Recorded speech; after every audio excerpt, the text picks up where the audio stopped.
অসমৰ সংবাদ মাধ্যমৰ কিয় এই অৱস্থা হ'ল, কিয় যোনে তোনে আজিকালি সাংবাদিকক অপমান কৰিবলৈ সাহস কৰা হ'ল, কিয় ৰাজনৈতিক দলে সাংবাদিকসকলৰ নিজৰ ইচ্ছামতে নিজৰ ইংগিতত চলাব পৰা হ'ল। কথাবোৰ ভাবক জ্যেষ্ঠ সাংবাদিকসকল।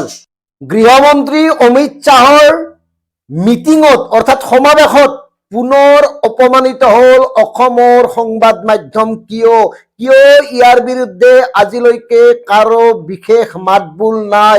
এইবোৰ বৰ গুৰুত্বপূৰ্ণ বিষয়। এইকাৰণে কৈছো, এতিয়া ৰাজনৈতিক দলসমূহে সাংবাদিকসকলক যেনি তেনি চলাব পৰা এটা অৱস্থা হ'ল একমাত্ৰ মালিক পক্ষৰ এই আঁঠুকাৰি দিয়া চৰিত্ৰৰ বাবে। কালি অমিত শ্বাহ ডাঙৰীয়াৰ সমাৱেশত সমদলত সাংবাদিকসকলক এনেকে অপমান কৰিলে ইচ্ছাকৃতভাৱে। একাংশ সাংবাদিকক তালিকাভুক্ত কৰা হৈছিল যে অমিত শ্বাহ ডাঙৰীয়াই তেওঁলোকক সাক্ষাৎকাৰ দিব, তেওঁলোকৰ বুমৰ সন্মুখত কথা কব। কথাটো কি কব আমি জানোৱে, তথাপিও তালিকা এখন কৰা হৈছিল যে কোন কোন সাংবাদিকে অমিত শ্বাহ ডাঙৰীয়াৰ বাইট লব। আৰু ভাৰতীয় জনতা পাৰ্টিৰ শীৰ্ষ নেতৃত্বৰ এই নিৰ্দেশ সংবাদ মাধ্যমৰ অফিচলৈ গৈছিল আৰু তাৰ পিছত সংবাদ মাধ্যমে বিশেষ অলপ জনা শুনা সাংবাদিকক তালৈ প্ৰেৰণ কৰিছিল। প্ৰচণ্ড ভিৰৰ মাজত সাংবাদিকসকলে গভীৰ উৎকণ্ঠাৰে ৰৈ আছিল কিবাকে গৃহমন্ত্ৰী ডাঙৰীয়াৰ এটা বাইট লম। শেষ মুহূৰ্তত কি হ'ল, মুখ্যমন্ত্ৰী পৰিয়ালৰ নিউজ লাইভক বাদ দি অসমৰ কোনো এটা চেনেলক সেই সুযোগ দিয়া নহল। ৰাষ্ট্ৰীয় পৰ্যায়ৰ কেইটামান চেনেল আৰু অসমৰ একমাত্ৰ নিউজ লাইভক সেই সুযোগ দিয়া হ'ল, য'ত গৃহমন্ত্ৰী ডাঙৰীয়াই বাইট দিলে। আৰু তাতেই অপমানিত বোধ হৈ একাংশ সৎ সাংবাদিকে প্ৰতিবাদ কৰিছিল। কামত একো নাহিল, চৰ্চা একো নহল, কতো বাতৰি নহল, কতো আলোচনাৰ বিষয় নহল। এইকাৰণে নহল, এইসকলক চলাই এই চৰকাৰে, এইসকলক চলাই ৰাজনৈতিক দলৰ একাংশ জ্যেষ্ঠ নেতাই, যাৰ ফলত তেওঁলোকৰ বিৰুদ্ধে কথা কবলৈ সাহস নোহোৱা হৈ পৰিছে। একদম স্পষ্ট কথা, অমিত শ্বাহ ডাঙৰীয়া যেনেকে আহিছে তাত এখন তালিকা হৈছে অসমৰ চেটেলাইট চেনেলখিনিক মাতিব। আগশাৰীৰ চেটেলাইট চেনেল, কাকতকতো নামাতেই আজিকালি।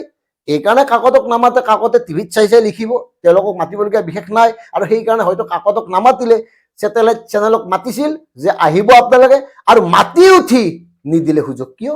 এতিয়া আমাৰ স্পষ্ট কথা, ইয়াৰ বিৰুদ্ধে প্ৰতিটো সাংবাদিক সংগঠন, প্ৰতিটো প্ৰেছ ক্লাবে প্ৰতিবাদ সাব্যস্ত কৰা উচিত। এইকাৰণে এয়া এক ধৰণৰ অপমান। ইমান প্ৰেছ ক্লাব আছে, ইমান সাংবাদিকৰ সংগঠন আছে, কিয় চৰ্চা নাই? কেৱল বিজেপিয়েই নহয়, আমি বিজেপিৰ কথাই কোৱা নাই। যদি কোনো ৰাজনৈতিক দল সংগঠনে বা কোনো জাতীয় দল সংগঠনে বা কোনো বিশিষ্ট ব্যক্তি বিশেষে এই ধৰণে অপমান কৰে সাংবাদিকক, ইয়াৰ বিৰুদ্ধে জবৰদস্ত প্ৰতিবাদ হোৱা উচিত, যাতে অনাগত সময়ত এনেকুৱা কৰিবলৈ ভয় কৰে। কিন্তু কি ফুচ, চবে আপোচ কৰিছে, চবে নেগুৰ পেলাই দিছে। নেগুৰ পেলাই কোনে দিছে? মালিকসকলে। যি মালিকে চৰকাৰৰ অধীনত ঠিকা কৰিব, যি মালিক চৰকাৰৰ ডাঙৰ ডাঙৰ মন্ত্ৰীৰ লগত সম্পৰ্ক স্থাপন কৰি ব্যৱসায় চলাব, সেই মালিকৰ অধীনৰ চেনেলৰ সাংবাদিক যিমানেই সাহসী নহলেও তেওঁলোকে নিয়ন্ত্ৰণ হবলৈ বাধ্য, নহলে চাকৰি যাব। গতিকে ইয়াৰ বিৰুদ্ধে অসমৰ সচেতন লোকসকলে মাত মাতক। সচেতন মানে জ্যেষ্ঠ সাংবাদিকসকল, জ্যেষ্ঠ সম্পাদকসকল। অন্ততঃ আপোনালোকে আপোনালোকৰ চেনেলত একো নকলেও, কব নোৱাৰিলেও সামাজিক মাধ্যমত লিখক।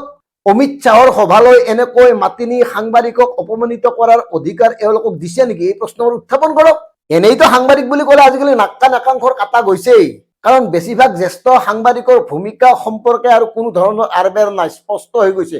তেওঁলোক কোন, কাৰ হৈ কাম কৰে, তেওঁলোক কি। গতিকে ইয়াৰ মাজত যিহেতুকে একাংশ সৎ সাংবাদিক আছে, ইয়াৰ মাজত যিহেতুকে গণতন্ত্ৰৰ চতুৰ্থ স্তম্ভ বুলি আপোনালোকক মানুহে শ্ৰদ্ধা কৰে, আগস্থান দিয়ে, সন্মুখত বহিবলৈ আসন দিয়ে, গতিকে আপোনালোকৰ মৰ্যাদাটো অটুট ৰাখক। গতিকে মূল বিষয় হ'ল, কিয় এই সাহস পালে ৰাজনৈতিক নেতাসকলে, কিয় সাহস পায় চৰকাৰে, কিয় সাহস পায় কিছুমান ব্যক্তিয়ে যধে মধে যেনেকৈ তেনেকৈ সাংবাদিকক ব্যৱহাৰ কৰিবৰ কাৰণে? কিয়? এই কিয়ৰ নেপথ্যৰ কথাবোৰ বিশ্লেষণ কৰক। শেষত এটা কথাই কৈছো, এনেকুৱা এটা পৰিৱেশ বৰ্তমান গণতন্ত্ৰৰ কাৰণে চূড়ান্ত দুৰ্ভাগ্যজনক কথা। ধন্যবাদ।